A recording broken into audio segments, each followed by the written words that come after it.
변화라는 주제는 현재를 살아가는 모든 사람들에게 있어서 아주 중요한 화두입니다. 그래서 학생들은 공부와 꿈에서 비전에서 그 자리에 머물거나 도태되지 않기 위해서 자기에게 유익한 변화를 만들어내기 위해서 열심히 노력하고 있죠. 젊은이들은 좋은 직장을 얻고 가정을 꾸리기 위해서 계속 필요한 변화들을 추구하고 있습니다. 장년들은 빠르게 변화하는 세상에 적응하기 위해서 턱까지 차오르는 그 숨들을 몰아쉬면서 끊임없이 노력하고 있고, 또 노년에 맞이하게 될 완전히 변화된 삶들을 준비해 가기도 합니다. 기업은 변화에 훨씬 더 민감한데 시대의 흐름에 따라서 변화하지 않으면 살아남을 수 없다는 생각으로 변화에 목숨을 걸었다고 해도 과언이 아닙니다. 여러분, 실제로 우리 삶에서 굉장히 빠르게 많은 것들이 변화하고 있죠. 옛날에는 10년에 한 번 강산이 변한다 그랬는데 요즘에는 1년 단위로 모든 것들이 다 변화하고 있다는 느낌이 듭니다. 이 변화에 우리가 잘 쫓아가지 못하면 우리가 살아가는 삶에서 굉장히 힘들고 어려운 것이 사실이죠. 그런데 신앙과 관련해서도 우리는 변화라는 이 주제를 아주 중요하고 또 심각하게 생각해 보아야 할 필요가 있습니다. 여러분도 마찬가지일 텐데 저의 모습에서 이런 부분들을 설명해 드리면 신앙과 관련된 부분에서 저는 지금보다도 더 삼위 하나님에 대해서 깊이 알고 싶고 경험하고 싶습니다. 그리고 늘 하나님과 온전하게 동행하고 싶다는 마음들 지금도 늘 가슴속에서 샘솟아 오릅니다. 더 좋은 성도가 되고 싶고, 더 좋은 목사가 되고 싶고, 다음 교회가 더 좋은 하나님을 주인으로 모신 교회 공동체가 되었으면 좋겠다라는 생각이 단 한순간도 제 머릿속에서 떠나지 않고 있죠. 저의 성품이 예수님 성품을 닮았으면 좋겠고, 그래서 삶 속에서 예수님을 닮은 그 성품이 자연스럽게 다른 사람들에게 나타났으면 좋겠습니다. 여러분, 제가 말씀드린 이런 것들은 신앙과 관련해서 예수님의 성품을 닮아가는 것, 하나님의 사람으로 변화되는 것에 대해서 갈망하고 있는 것이죠.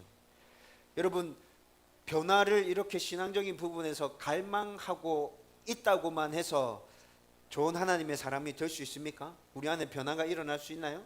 그렇진 않죠. 갈망하고 또 갈망할 뿐만 아니라 그 변화에 합당한 노력과 훈련들을 감당하면서 변화를 추구해 가야 합니다. 그렇지만 그 전에 변화를 추구해 가는 삶은 차치하고도 저와 여러분들 안에 신앙적인 측면에서 좋은 하나님의 사람으로 변화되고 싶다라는 이 소원은 모두 다 공통되게 다 가지고 있다는 것입니다. 오늘 우리가 나눌 말씀도 변화에 대한 말씀입니다. 여러분, 제가 고등학교 때 사울이 다메섹 도상에서 예수님을 만나고 한순간에 변화된 이 사건을 보면서 나도 이렇게 한순간에 사울과 같이 변화되면 좋겠다라는 소원을 품고 굉장히 오랫동안 기도했던 적이 있었습니다. 여러분, 가끔 성도들 중에도 사울과 같은 급격한 변화를 기대하면서 신앙생활을 하고 있는 분들을 만나게 됩니다. 그러면서 빨리 변하지 않는 자신을 답답해하고 힘들어하는 분들 굉장히 자주 만납니다.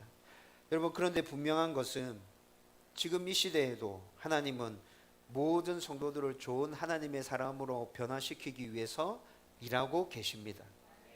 물론 이 변화는 사울이 바울이 된 것처럼 단번에 일어나는 변화는 아니지만 하나님께서 우리 가운데 역사하심으로 조금씩 매일의 삶 가운데서 그렇게 변화되어져 가고 있습니다.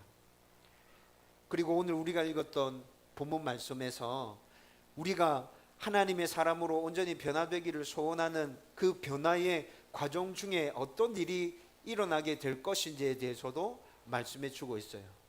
여러분, 오늘 이 말씀을 나누면서 여러분들이 정말로 하나님의 사람으로 변화되는 것을 기대하고 소원하고 있다면 나도 그 과정들을 거쳐가면서 정말 온전한 하나님의 사람으로 변화되어졌으면 좋겠습니다. 그 과정들 가운데 하나님께 붙들려 쓰임받음으로 말미암아 우리 성도들이 온전한 하나님의 사람으로 변화되는 그 일에 내가 쓰임 받을 수 있었으면 좋겠습니다 라는 소원들이 우리 모두에게 같이 임하기를 주님의 이름으로 축원드립니다. 오늘 본문은 사울이 다메섹 도상에서 예수님을 만나고 예수의 제자로 하나님의 사람으로 온전히 변화되는, 우리가 잘 알고 있는 말씀을 지금 본문의 말씀으로 읽었죠. 여러분, 저는 개인적으로 19년 전에 사명에 대해서 집중적으로 기도할 때 하나님께서 9장 15절에서 16절의 말씀으로 저에게 사명을 주신 말씀이에요. 그래서 개인적으로 사도행전 9장의 말씀은 제가 특별히 더 좋아하고 또 힘들고 어려울 때마다 이 말씀들을 읽으면서 힘을 얻는 그런 말씀이기도 합니다. 앞서 설교 서론에서 말씀드렸던 것처럼 우리는 오늘 이 본문을 가지고 변화의 포커스를 맞추고 말씀을 생각하려고 하는데요. 여러분, 오늘 우리가 읽었던 말씀에서 우리가 알고 있는 바울이 사울이라고 계속 이름이 나타나고 있죠. 여러분, 사울은 유대식 이름이고 바울은 로마식 이름입니다. 여러분, 바울은 태어날 때부터 유대인이면서 동시에 로마 시민이었죠. 그래서 학자들이 추측하기로는 바울이 태어날 때부터 유대식 이름과 로마식 이름 두 가지 이름을 다 사용했을 거라 추측하고 있습니다. 여러분, 그런데 하나님께서 바울을 부르시기 전 그의 모습은 오늘 우리가 읽었던 1절 말씀에 보면 여전히 그리스도인들에 대한 위협과 사기가 등등했다고 그렇게 말씀하고 있죠. 여러분, 1절 말씀을 좀 자세히 살펴보면 여전히라는 부사가 사용되어지고 있는데 이 말은 뭐예요? 바울은 지금 갑자기 이렇게 그리스도인들을 핍박하고 있는 게 아니라 예전부터 계속해서 한결같이 그리스도인들을 핍박하는 자라는 말입니다. 여러분, 사도행전 7장 58절 말씀에 보면 여러분 스데반이 순교하는 장면이 나타나죠. 그 순교하는 장면에서 사울이 옷을 지키는 자였다고 말씀하고 있습니다. 옷을 지키는 자였다라는 이 말은 스데반을 죽이는데 앞장서서 사람들을 충동질했고 주동자였다는 말인 것이죠. 그리고 7장 58절에만 그렇게 얘기하는 게 아니라 8장 1절 말씀에 보면 사울은 이렇게 스데반이 사람들에게 돌에 맞아 죽은 것을 당연한 것이라고 생각하고 있다고 말씀합니다. 전혀 죄책감이 없는 거죠. 그리고 8장 3절 말씀에 보면 교회를 잔멸하기 위해서 최선의 노력을 다하고 있는 모습을 바울에게서 발견할 수 있습니다. 그리고 오늘 우리가 읽었던 9장 1절 말씀에서는 바울은 여전히 그리스도인들을 핍박하는 자였는데 스데반의 죽음과 함께 예루살렘 교회 안에 아주 심각한 박해가 일어나기 시작합니다. 그래서 예루살렘 교회에 모여있던 성도들이 온 유대와 사마리아와 땅끝으로 이렇게 막 흩어지게 되죠. 여러분, 이렇게 흩어진 상황에서 사울에게 소문이 들려오는데 다메섹이라는 동네에 그리스도인이 굉장히 많이 모여 있다는 소식이 들려왔어요. 그래서 지금 사울은 예루살렘 안에서만 지금 이런 일들을 감당하는 게 아니라 이제 대제사장에게 허가를 받아서 다메섹으로 원정 핍박을 떠나고 있는 것입니다. 여러분, 예루살렘에서 다메섹까지는 거리로 240km 정도 떨어져 있는 곳입니다. 여러분, 그런데 240km를 걸어서 지금 그곳에 있는 성도들을 잡기 위해서 지금 그렇게 바울이 가고 있다는 거예요. 여러분, 이 정도면 바울이 얼마나 심각하게, 얼마나 꾸준하게 그리스도인들을 박해하고 있었는지 우리 충분히 알 수 있죠. 여러분, 그런데 다메섹으로 향하는 길에서 사울이 예수님을 만나고 갑자기 바울로 변화되는 사건이 일어납니다. 단번에 변화였습니다.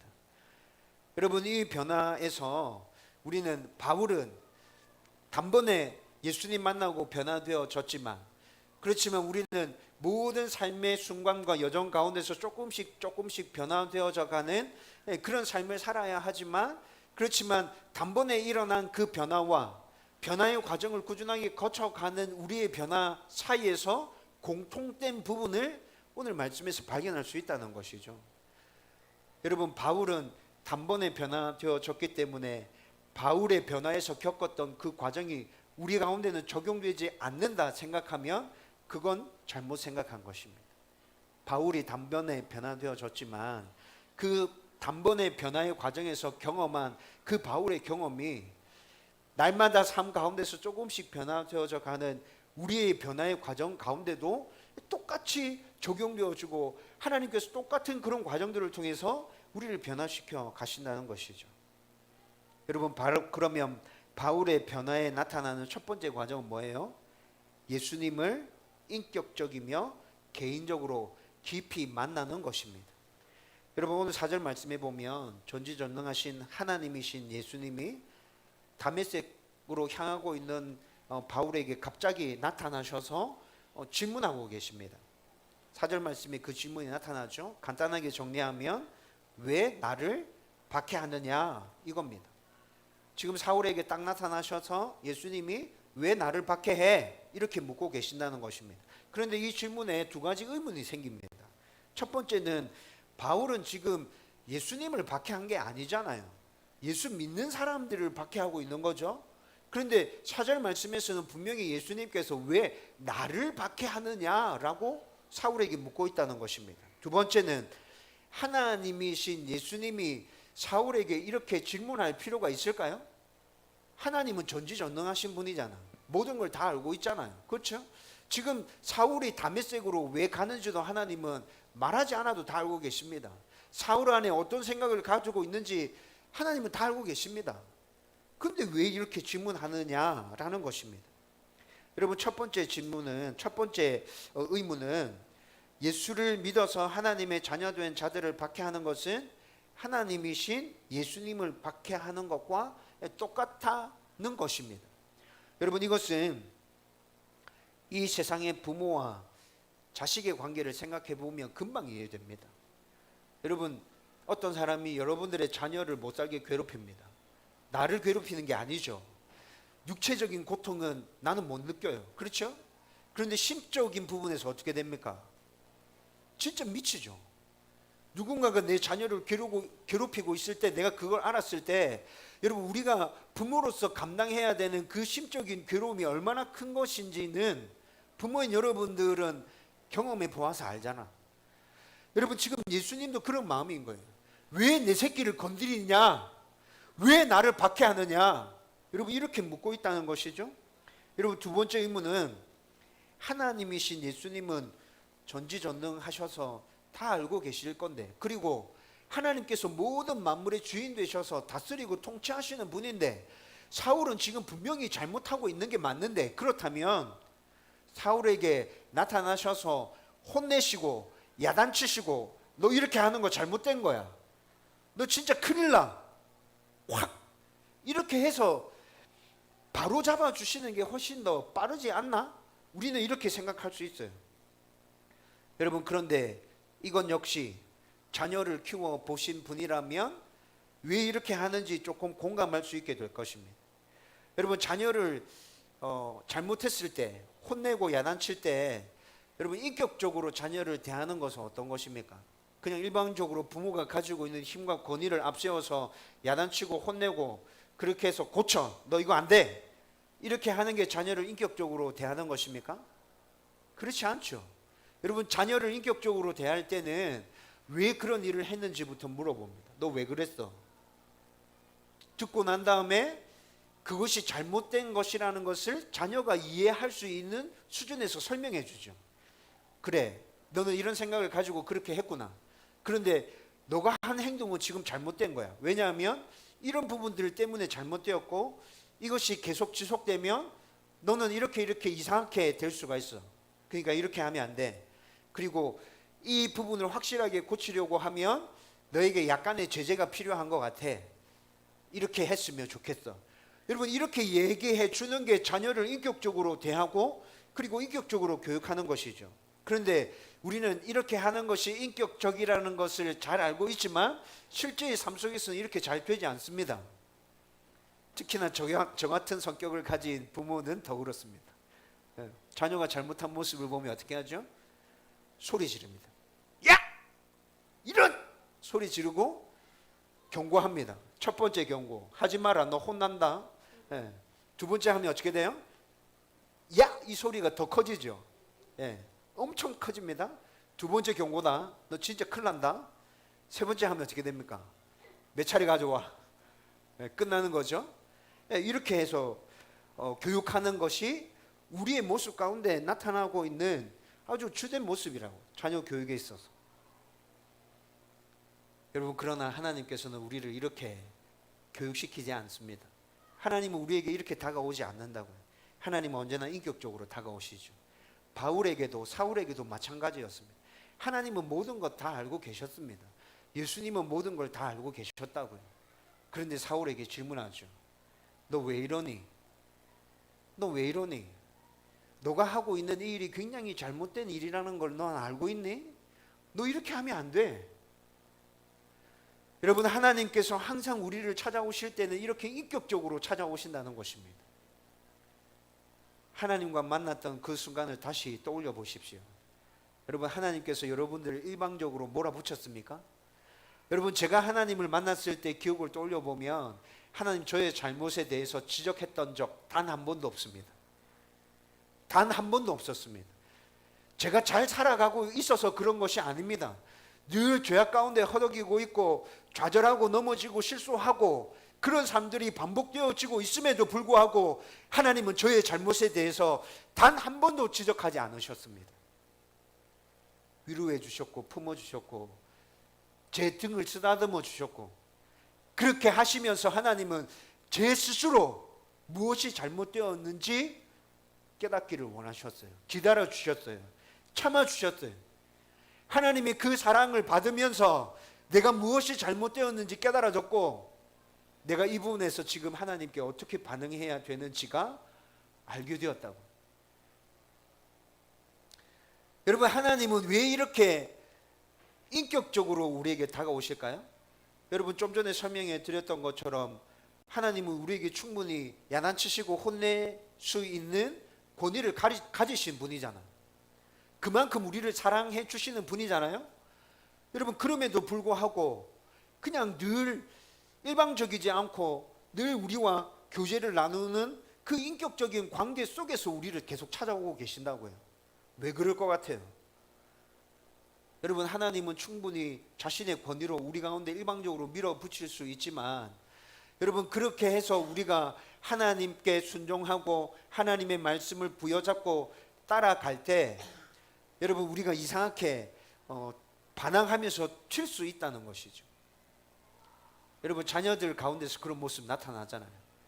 부모의 권위에 순종해서 잘 따라오는 것 같다가도 어느 순간에 부모한테 확 대드는 아이들 발견하죠.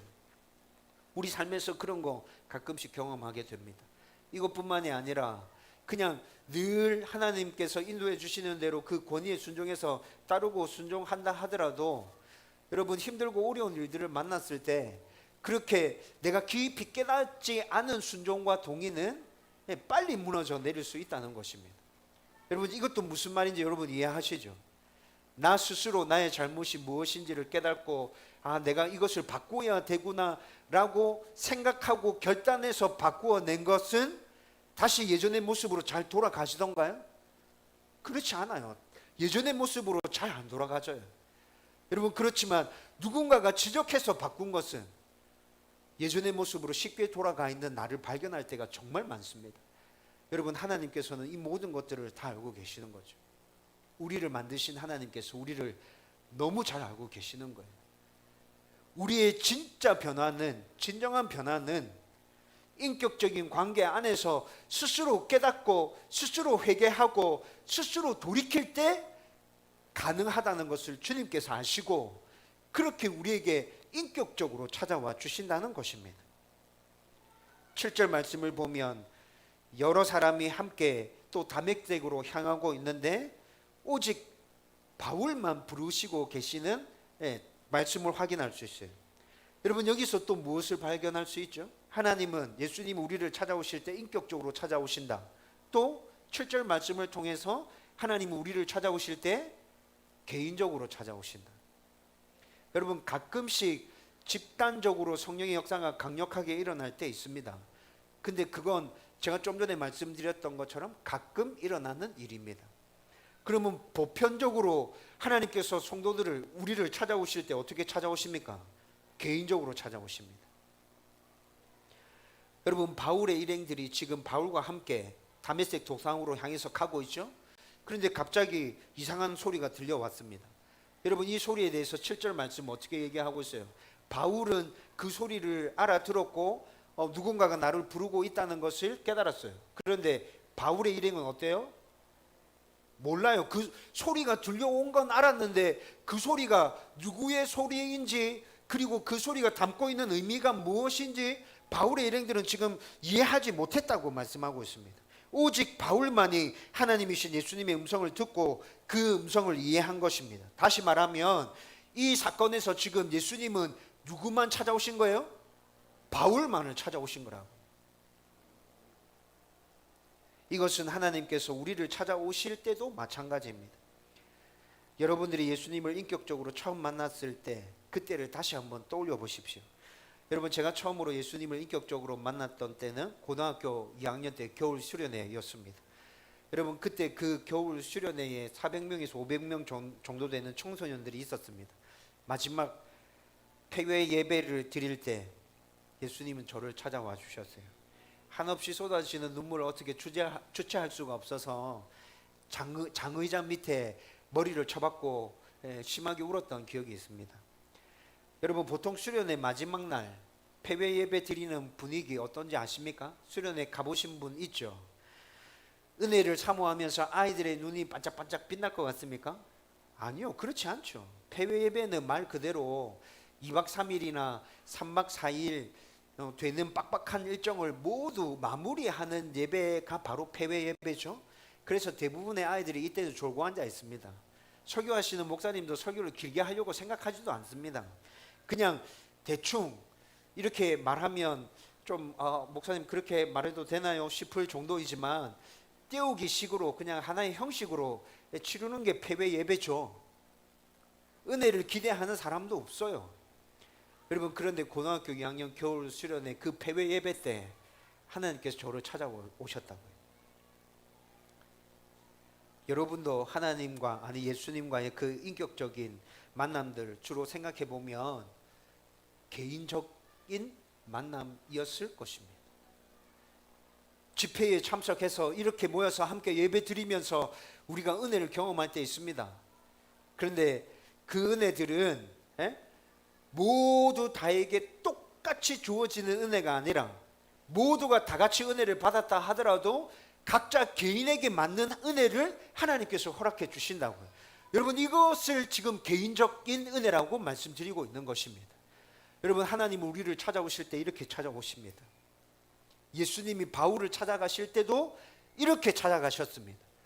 여러분, 우리의 변화는 어떻게 일어나는 것입니까? 하나님과 예수님과의 인격적인 만남과 개인적인 만남을 통해서 우리의 변화는 시작되어지는 것입니다. 여러분, 이 사실을 기억하고 있어야 돼요. 이 만남이 있었으면 오늘 내가 지금 당장 죽는다고 해도 우리는 천국에 들어갈 확신이 있습니다. 하나님이 나의 좋은 아버지가 되시고 주인이심을 온전히 믿게 됩니다. 여러분들 각자에게, 스스로에게 지금 질문해 보십시오. 나에게 예수님과 인격적으로 개인적으로 만났던 그 경험이 있는가? 나는 지금 당장 죽는다고 해도 천국에 들어갈 수 있다. 하나님 나의 좋으신 아버지다. 하나님 나의 주인이시다. 흔들림 없이 고백할 수 있는가? 이 질문에 답할 수 없다면 예수님과의 인격적이며 개인적인 만남을 위해서 여러분 최우선적으로 먼저 기도하셔야 합니다. 그리고 이 질문에 모두 다 예라고 답할 수 있다면 말씀과 기도를 붙든 개인의 경건 생활을 통해서 또 함께 예배 드리고 있는 이 예배를 통해서 우리는 더 자주 하나님과 인격적이며 개인적인 교제를, 만남을 유지해 갈 수 있도록 끊임없이 노력해 가야 합니다. 그러면 저와 여러분은 온전한 예수님의 제자, 좋은 하나님의 사람으로 계속해서 변화되어져 갈 것입니다. 이런 은혜가 저와 여러분들 가운데 넘쳐나기를 주님의 이름으로 축원드립니다. 바울의 변화에서 나타나는 두 번째 과정은 그를 도와주는 동력자를 만난 것입니다. 여러분 10절 말씀을 보면 아나니아라는 사람이 나오는데 그는 다메섹에 거주하는 예수님의 제자로서 성령으로 충만해서 늘 하나님과 기도로 교제하면서 하나님의 말씀을 잘 깨달았고 순종했던 인물이라는 것을 알 수 있죠. 그리고 11절에서 12절 말씀을 보면 하나님께서 아나니아에게 아주 구체적인 사명을 주셔서 지금 바울에게로 보내고 있습니다.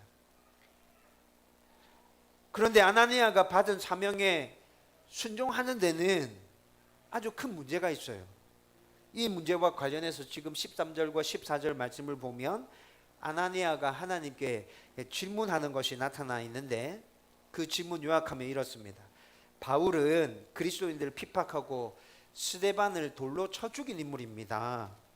예루살렘에서 수많은 그리스도인들을 잡아서 옥에다가 가두고 못 살게 괴롭혔다고요, 하나님.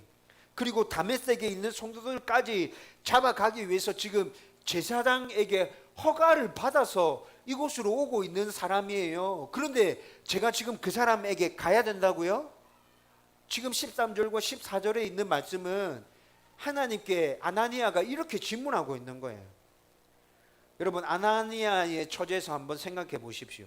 아나니아의 처지에서 하나님께서 말씀해 주신 이 사명에 순종하는 게 쉬울 것 같습니까? 여러분, 지금 그리스도인들을 박해하고 있는 사울과 지금 만나야 되는 일인 거잖아요. 여기서부터 지금 굉장히 불편해요. 걔가 지금 확실히 변했는지 안 변했는지도 모르겠고, 내가 지금 걔 앞에 나타나면 걔가 지금 나를 잡을 수도 있는 상황인데 하나님 지금 왜 나한테 가라고 하는 거지? 여러분, 사울이 그리스도인들에게 했던 일들을 생각해 보면 더 가기 싫죠. 스데반을 죽였잖아. 예수 믿는 사람들 계속해서 잡아서 못 살게 괴롭히잖아. 이곳으로 오고 있는 이유도 그렇게 하기 위해서 지금 이곳에 오고 있는 거잖아요. 여러분, 제가 아나니아라고 해도 하나님께서 말씀하신 이 말씀에 별로 순종하고 싶지 않아요. 아나니아가 그래서 하나님께, 예수님께 질문하고 있는 거죠. 그런데 아나니아의 이 질문을 받은 예수님께서 뭐라 답하십니까? 사울의 소명으로 답하십니다. 아나니아야, 네가 무슨 말 하는지 내가 충분히 알아듣겠다. 근데 걱정하지 마라. 사울, 내가 택해서 부른 내 그릇이다. 앞으로 내가 그를 변화시켜서 그를 이 땅 가운데 내 나라 세우는 그 일에 쓸 거야. 염려하지 마. 여러분, 그리고 아나니아를 보냅니다.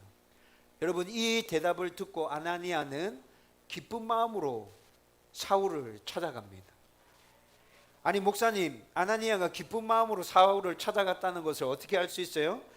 어떻게 알 수 있냐면, 아나니아가 사울을 찾아갔을 때 그를 부르는 첫 호칭에서 바로 나타납니다. 어떻게 호칭하고 있습니까? 형제 사울아, 형제 사울아, 이렇게 부르고 있다고요. 여러분, 형제라는 말을 헬라어로 찾아보면 여러분, 그냥 아무런 의미 없이 쓰여진 단어가 아니고요. 이 말을 헬라어로 찾아보면 예수 그리스도 안에서 한 가족된, 한 공동체 된 사람을 부를 때 형제라는 이 단어를 쓰고 있는 거라고요. 여러분, 아나니아가 하나님께 설명을 들었어요. 이해되었어요. 아, 저 사람이 이제 하나님의 사람으로 완전히 변화되어서 하나님의 일을 엄청나게 감당할 사람이구나. 그래서 이걸 깨달은 아나니아가 사울을 만나자마자 형제 사울아, 하나님이 나를 보내셨다. 내가 너를 위해서 기도할 거야. 너의 눈을 뜨게 해줄 거야. 그리고 세례를 베풀어 줄 거야. 하나님의 사람으로서 함께 동력하여 하나님의 나라를 이 땅 가운데 이루자. 여러분, 이렇게 말씀하고 있는 거죠.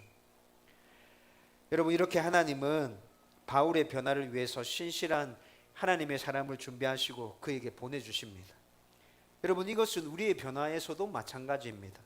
하나님은 늘 온전한 예수의 제자가 되고 좋은 하나님의 사람으로 변화되기를 간절히 소망하면서 열심히 몸부림치고 있는 자들에게 혼자 그 일을 감당하라고 말씀하시지 않습니다.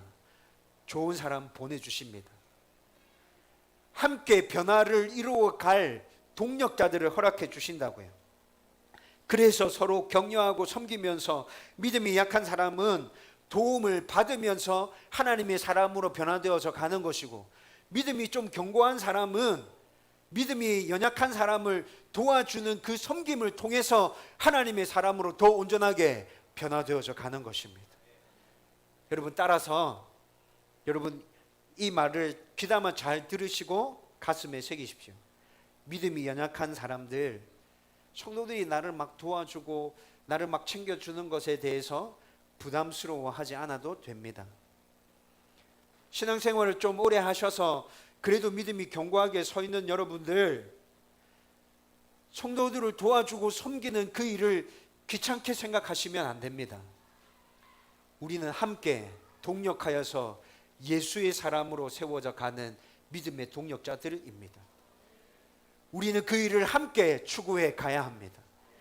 여러분, 이 일을 위하여 함께 한 방향으로 나아갈 때 우리 안에 끊임없이 예수 그리스도의 사람으로 변화되어지는 놀라운 일들이 계속 일어나게 될 것입니다. 저와 여러분들 가운데 그 은혜가 넘쳐나기를 주님의 이름으로 축원드립니다.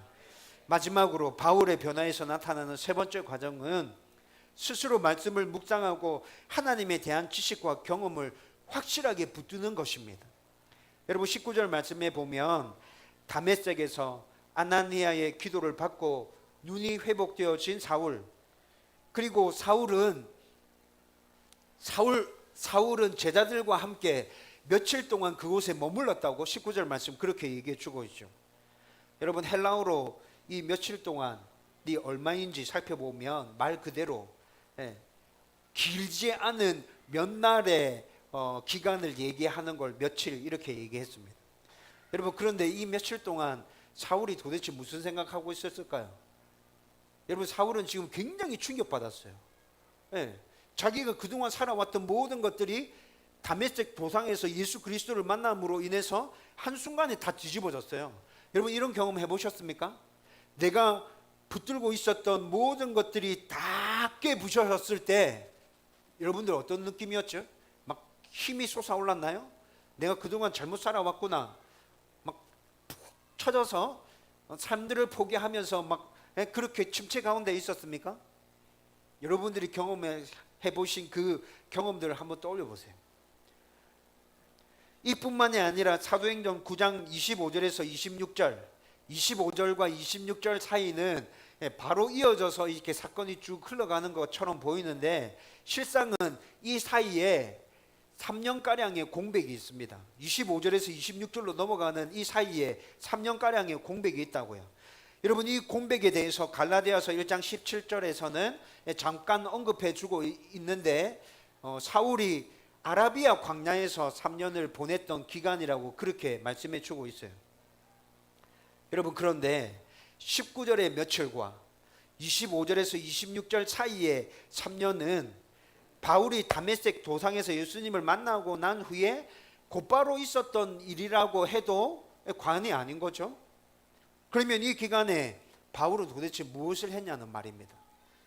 19절에 나타난 그 며칠의 기간 동안 바울은 무엇을 했고 25절과 26절 사이에 아라비아 광야에서 도대체 3년 동안 바울은 뭐 하고 있었냐? 여러분 학자들에 따르면 19절의 며칠 동안은 그가 지금까지 공부했고 하나님의 말씀이라고 굳게 붙들고 있었던 그 구약의 율법들과 내가 며칠 전에 만났던 그 다메섹 도상에서 그 예수님이라는 그분과 어떻게 연결되어지고 있느냐에 대해서 진지하게 고민했던 기간일 것이라 그렇게 추측해서 말합니다. 여러분 우리가 알고 있는 대로 사울은 학문에 굉장히 탁월했습니다. 구약의 율법이 굉장히 탁월했죠. 구약의 하나님에 대해서 사울은 굉장히 잘 알고 있었다고요. 여러분 그런데 예수님에 대한 이야기를 들으면서 사도들은 계속 구약에 있는 그 말씀과 예수님이 연결되어진다고 얘기하는데 사울은 지금까지 그것을 부정하고 있었던 거죠. 그런데 다메섹 도상에서 예수님을 딱 만났어요. 아, 예수가 진짜 대단한 분이구나, 보통 분이 아니구나, 진짜 하나님이 맞을 수도 있겠다, 이 생각이 번쩍 들면서 여러분 지금 며칠의 시간을 보내는 동안에 지금 충격에 휩싸여서 진짜 구약의 말씀과 예수님이 연결되어지고 있는 게 맞나? 진지하게 고민하고 있다는 거죠. 여러분 사울은 좀 전에 말씀드렸던 것처럼 구약의 율법에 정통했기 때문에 하나하나 더듬으면서 추적해서 생각해 봄으로 인해서 연결되고 있다는 것을 분명하게 알았을 겁니다. 연결되고 있구나, 예수가 하나님이구나, 예수가 구주시구나. 여러분, 이 며칠의 과정을 보내고 난 다음에 20절에 사울이 뭐 하기 시작해요? 예수를 그리스도라 증거하기 시작했습니다. 며칠이 지나고 난 다음에 분명히 예수는 하나님이시다 라는 확신을 가지고 다메섹에 있는 유대인들을 향하여서 예수가 그리스도라 증거하기 시작한 것이죠. 여러분, 다메섹에 있는 유대인들이 바울의 이 모습을 보면서 충격을 받았어요. 저 인간이 어떻게 저렇게 확 바뀌었을까? 좀 전까지는 예수 믿는 사람들을 죽이겠다고 이곳으로 향해 왔는데, 그런데 좀 애가 이상하더만 며칠 지나고 난 다음에 난데없이 예수가 그리스도라고 증거하고 나타난 거예요. 여러분, 다메섹에 있는 유대인들이 그 모습을 보면서 굉장히 충격을 받았고, 이제 상황이 완전히 역전되어져서 유대인들이 사울을 죽이기 위해서 일어났죠. 여러분, 그렇게 증거하다가 그 반대가 거세게 일어남으로 말미암아, 사울이 예수님을 증거하는 그 일에 반대가 거세게 일어남으로 말미암아 사울은 더 이상 다메섹에 머물지 못하고 다른 곳으로 피신해야 되는 상황이 발생했어요. 이 상황 가운데서 사울은 아라비아 광야로 가서 그곳에서 더 오래 머물면서 자기가 조금 훑어봤을 때 이것이 확실히 맞구나라는 걸 알게 되었는데, 이제는 좀 더 깊이 있게 이 사실을 알아봐야겠다라는 생각을 가지고 그렇게 3년 동안 아라비아 광야에 머물면서 구약의 말씀과 예수 그리스도가 어떻게 연결되어져 있는지에 대해서 집중해서 생각하고 묵상했다는 것입니다. 여러분, 이런 과정을 거치면서 바울은 삼위 하나님에 대해서 흔들리지 않는 믿음을 가지게 된 것이죠.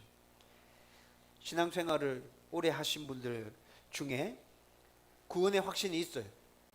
신앙생활을 되게 잘해요. 여러분, 그런데 어떤 부분에 있어서 기독교의 핵심적인 교리에 대해서 이렇게 이야기가 나와서 대화할 때 뭔가 잘 정리되어져 있지 않다는 느낌을 받을 때가 굉장히 많습니다. 심지어는 구원의 확신이 분명히 있음에도 불구하고 복음을 체계적으로 한번 설명해 보세요 라고 말했을 때 그렇게 하지 못하는 성도들 만나게 됩니다. 여러분, 이런 성도들 무엇이 문제입니까? 제가 좀 전에 말씀드렸죠. 구원의 확신이 있다고. 그분의 삶의 모습과 그분이 고백하고 있는 예수 그리스도에 대한 신앙 고백을 들어보면 분명히 구원의 확신이 있어. 그런데 뭔가를 정확하게 설명해내지 못해. 뭐가 문제죠? 그분들 안에 들어있는 지식이 정리되어지지 않고 산발적으로 막 이렇게 흩어져 있기 때문에 그렇게 되는 거라고요. 여러분, 지금 바울이 뭐 하고 있는 거예요? 바울이 산발적으로 흩어져 있는 그 하나님에 대한 지식과 예수님에 대한 지식을 지금 하나로 정렬해서 세우는 작업을 하고 있다는 것입니다. 여러분들 안에 지속해서 변화의 과정들이 계속해서 일어나면 좋겠다 생각하신다면, 여러분들 안에 있는 그 흩어져 있는 산발적인 하나님에 대한 지식과 예수님에 대한 지식이 잘 정리되어질 필요가 있습니다. 스스로 하셔야 됩니다. 여러분, 이것은 누가 도와주어서 되는 일이 아니에요. 목사가 하는 설교를 들으면서 지식을 얻을 수 있죠. 은혜를 받을 수 있습니다. 성경 공부를 통해서 하나님에 대해서 알아갈 수 있습니다. 그런데 그것을 내 나름대로 체계로 확신을 가지게끔 만드는 그 일은 여러분들 개인이 스스로 하셔야 되는 것입니다. 여러분, 이것이 하나로 딱 질서정연하게 체계화되면 어떤 일이 일어납니까? 어떤 어려움을 만나도, 어떤 상황 가운데 들어가도, 누구를 만나도 여러분들의 신앙과 믿음은 절대로 흔들리지 않습니다. 담대하게 나가서 선포할 수 있습니다. 여러분, 어떤 사람들은 지식적인 부분이 약하면서 경험적인 부분이 강한 성도들을 만나게 됩니다. 여러분, 이런 성도들은 신비주의로 빠지기가 쉽습니다. 지식이 강한데 반면에 경험이 약한 성도들도 만나게 됩니다. 이런 성도들은 사변적인 신앙으로 빠지기 쉽습니다.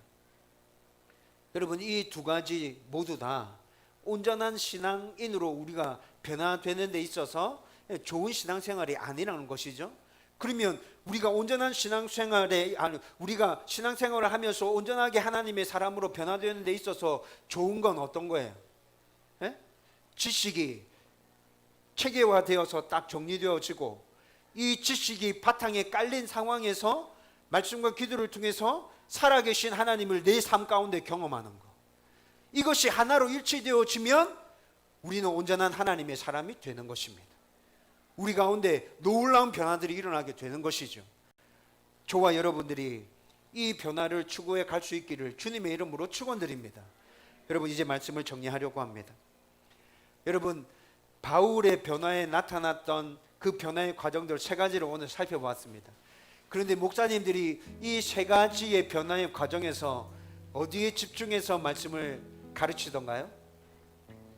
첫 번째, 예수님과의 인격적인 만남과 개인적인 만남, 굉장히 강조하죠. 네. 어린 시절부터 신앙생활 해오신 분이라면 수련회 가서나 아니면 전도 집회를 할 때마다 아니면 성경 공부를 할 때마다 목사님들이 여기에 포커스를 맞추어서 메시지를 전하는 거 여러분 굉장히 많이 들으셨을 겁니다.